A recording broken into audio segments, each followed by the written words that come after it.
Hi, welcome to Fertility Talks. I'm Mary Wong, and I'm going to be doing my very first Fertility Talks live on Instagram. So I'm very, very, very excited. And today we are going to be talking about fertility fries, fact or myth. And I'm going to bring on, Dr. Tanya Wylde is going to be joining me. And if I can get her on, I don't see her. If Dr. Tanya Wylde, if you're there, please do something so I can get you on. I don't see. The point is, this is Fertility Talks number 176. I am a Chinese medicine practitioner, founder of a live holistic health clinic, and a best-selling author of Pathways to Pregnancy.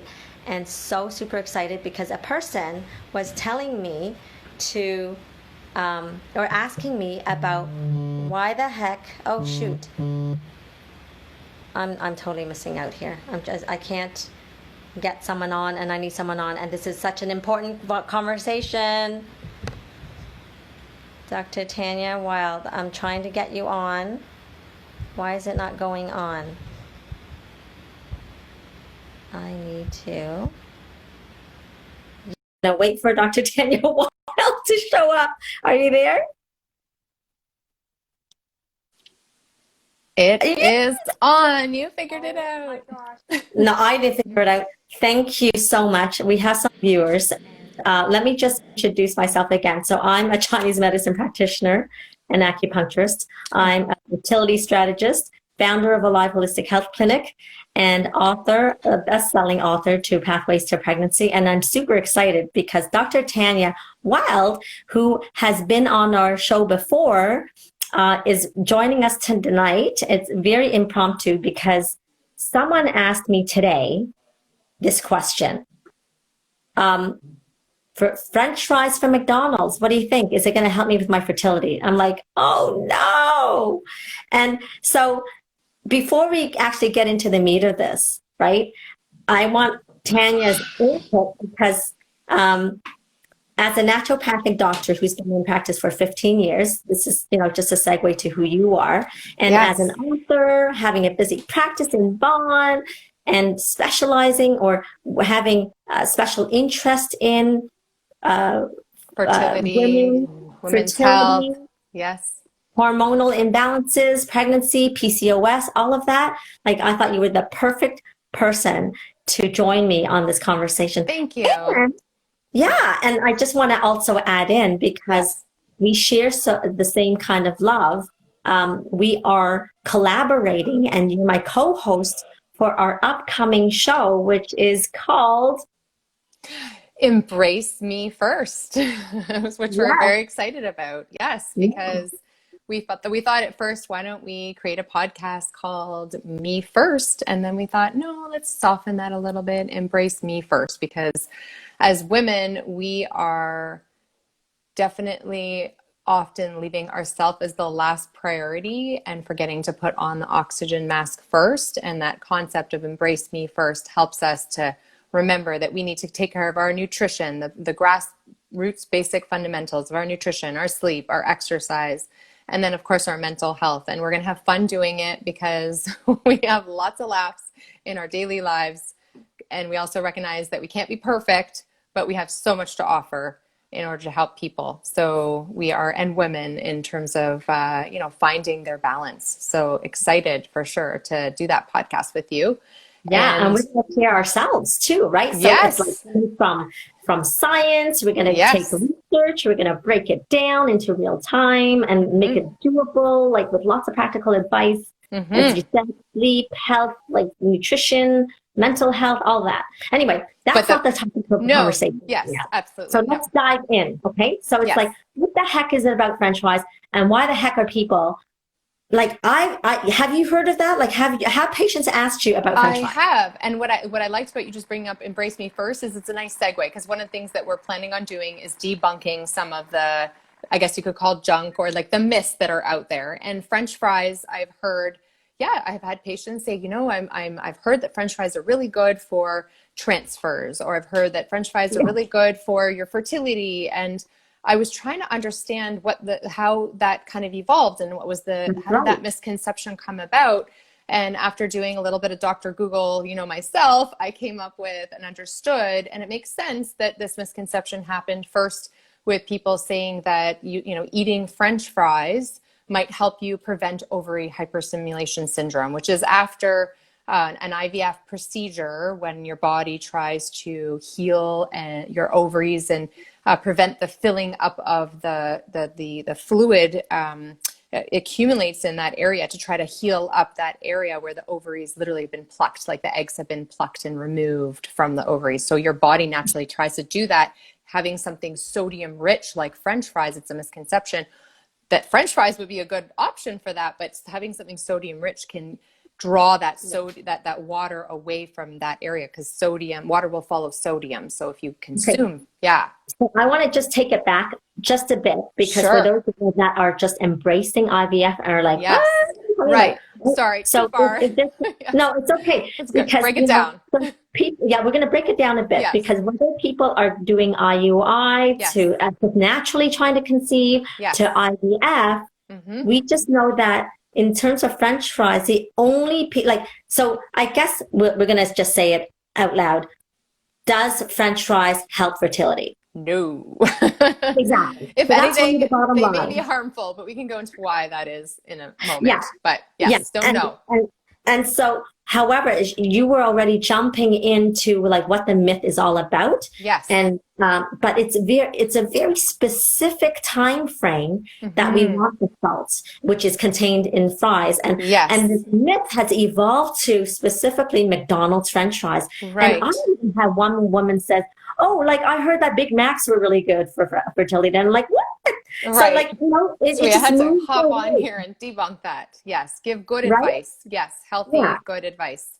Yes. So the point that you're saying is that it's a very particular instance where we want salt, extra salt, but not like if you have, poor ovarian reserve or endometriosis. Right? Yeah. So in the case of women with polycystic ovary syndrome, if you've had IVF, you do have a risk, especially if large numbers of eggs are retrieved, of a condition called ovary hyperstimulation syndrome.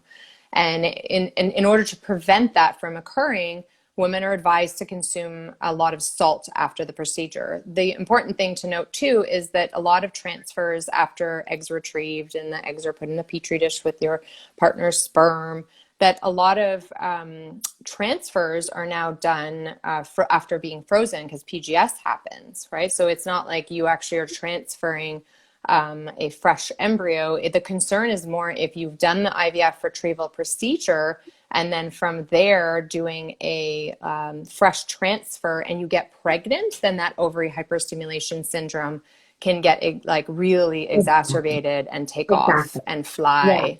And my case, I had a lot of eggs retrieved for my second IVF, and unfortunately had ovary hyperstimulation syndrome and got pregnant with twins. And so I got to experience, I actually got to experience, sorry, I'm chuckling only because I'd rather not cry, So, I got pregnant with twins. And then I think because of the extra HCG, the ovary hyperstimulation syndrome just decided to just blow up. And I had to actually have 1.5 liters drained off of me, like a procedure of like IVF happening, but just instead of retrieving eggs, it was like fluid retrieved. So it is a real risk that can happen, but it's so minimal. I felt like I won the lottery. That's how low your chances of that can happen, because your fertility doctors are so good at being very particular about getting the right number of eggs retrieved, and they learn obviously from experience like mine, but they're very, very careful about how high your numbers are going in terms of your estradiol and your, how many eggs you're retrieving. So I just got lucky, I guess unlucky, but you know what I mean? It's so rare. Well, it's 5% is really the stats. Yeah. And I would like to say that it's a lot lower than that now, because they have learned. Right. And because they don't transfer. How long ago was it? So that was back in 2015. Yeah, so I mean, that's 5 years ago, That's 5 years right? of advancement. Yes, absolutely. 5 years of advancement, and within Hmm. that 5 years, there's such a huge move towards frozen embryo transfers anyway. Yes, So you're exactly. limiting it. Yes. And I So ate again, lots of pickles and I did not have French fries, although, it might have been okay during that time period, because of all the sodium. I wouldn't have had McDonald's yeah, French fries, yeah, but yeah, so I think that the pickles and V8 and electrolyte drinks that are, appropriate high sodium, that makes sense. But French fries, not not so necessary. much. No. Yeah. So, the point behind that is like if someone's like, oh, great, I'm just gonna like chow down on French fries. And so really what we're saying is like, okay, fine, it's not gonna kill you. Like if you do it once or twice, like fine, right? But Yes. there are way better options. Way, Yes. way, way better options. Right. I think. I Yeah. did I So, did crave French fries when I was pregnant with my children. So like, so, and I so had them, and I think that's okay. That's just finding the balance, right? It's okay to have French fries. The bottom line is that it's not necessarily good for your fertility. In fact, it can be counterproductive in that if you consume yeah. large amounts of French fries, then your your blood sugars can go up, and it can be not supportive, anti-supportive for polycystic ovary syndrome. And the saturated fats within them can be harmful for endometriosis and egg quality, and just even the phospholipid, like the membrane, like the egg, the outside of the egg. Like it's not healthy to have, saturated fats either. So like deep fried and yeah. Yeah, and I mean, so here's the thing though too, right? So when we say this, again, we got to take everything with a grain of salt. So now people are Yes. thinking, oh my gosh, I'm killing myself. No, Right? it's okay to If I'm have going to have some French fries, have right? yam So fries. There's the balance. yeah, Like it's like, have, a it's little. okay. It's okay. Yeah. A little okay. So now but what is balance? So not balanced if you're going to eat McDonald's, French fries, and a hamburger for breakfast, lunch, and dinner, thinking that you're going to get Improve pregnant. your fertility. Yes. Yeah. That it's going to improve, right? So no, not so much. But if you just do it, I mean, you're going to avoid it anyway. And for the majority of people trying to conceive, oftentimes they're looking at eating as healthy as possible anyway. Yes, I So agree. I think most women are, I would say a big majority of women eat their healthiest when they're pregnant because, or like fertility, like trying to get pregnant, so trying to improve their egg quality. And then once they're pregnant, they're like, okay, I'm growing this baby, got to be perfect. So it's like, again, finding that balance. And I think for women with polycystic ovary syndrome and just anyone, trying to get pregnant, just choosing foods that are low in the glycemic index and eating foods that are alive, like just looking at your food and saying, is this food going to provide me with medicine? Like, is it medicinal or is it, does it is it alive? Is it going to nourish me? Can it go moldy? Do French fries go moldy? Have you ever seen the movie Super Size Me? super size, Right? yeah, Like yeah, French fries don't go moldy. So like which from is scary. McDonald's anyway. Some Yeah. of them, yeah, Right. Yes. So yeah, you do want things to be able to go moldy because that means it's alive and it's going to nourish you, right? So yeah, right. always think of that. Hmm. Exactly, because it's like, what are they adding in there that has Yeah, it the stay good preservatives. forever, right? Yes. And then the added sugar, never mind. Like I never worked at McDonald's, but I do know that they reconstitute their French fries. So it's not even like from a pure form. They literally like put it through a grater or whatever, and then so there's added ingredients, added sugar, added salt, so that you'll crave it more and more. Yes. Special recipes and sauces to make us addicted. Exactly, exactly. So yeah. So the point is, back to that, do French fries help fertility and pregnancy?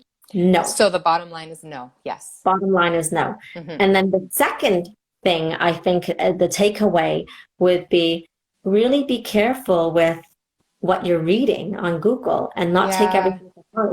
And what other people do is not necessarily good for you. Like, Right. right? Agreed. Yes. Yeah. And that's why it's helpful to just talk it through because sometimes there is useful information on there and you just want to approach your healthcare provider and say, how useful is this? And is it worth my time and energy, doing this? Yeah, for sure. Absolutely. Hmm. Well, okay, so I'm going to tell everybody a little secret. Sure. This we created this live post because someone came into the office today asking that, right? It's Mm. like, okay, what's the deal with French fries and fertility? I'm like, oh no, because it wasn't my first time hearing this. So I'm like, Yeah. oh my God, here we go again. And it's become a thing online. And I Googled it today. I'm like, oh my gosh, it's a thing and people are going to follow it. I can't stand it. Right.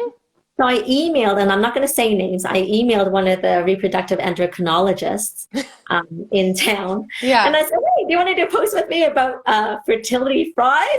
And he's like, no comment. Nice. Yeah. Which I laughed so hard. Like, yeah, no. I think it's important. Right.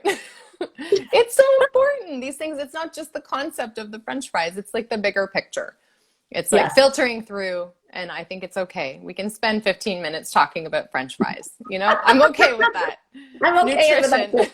No, we're done. So the point is, let's look at other ways to nourish you so that you're more receptive, more fertile, more capable of creating and holding space for life, right? And so because this is about fries, we're not going to go take a deep dive into the fertility diet. No. However, if you go onto the Meet Mary Wong YouTube channel, subscribe, and the live post number 165 for Fertility Talks is we're talking with Dr. Tanya Wylde.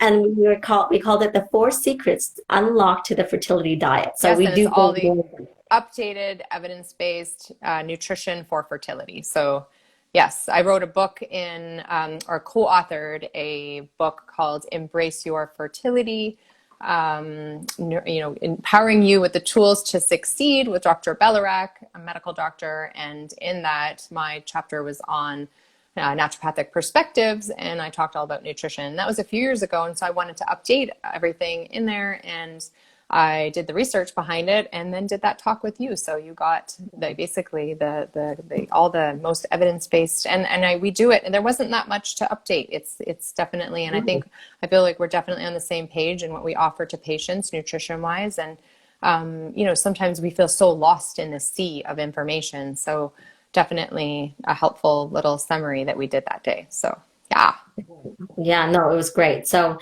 look for that, subscribe to the channel, and you'll get it. It'll be awesome.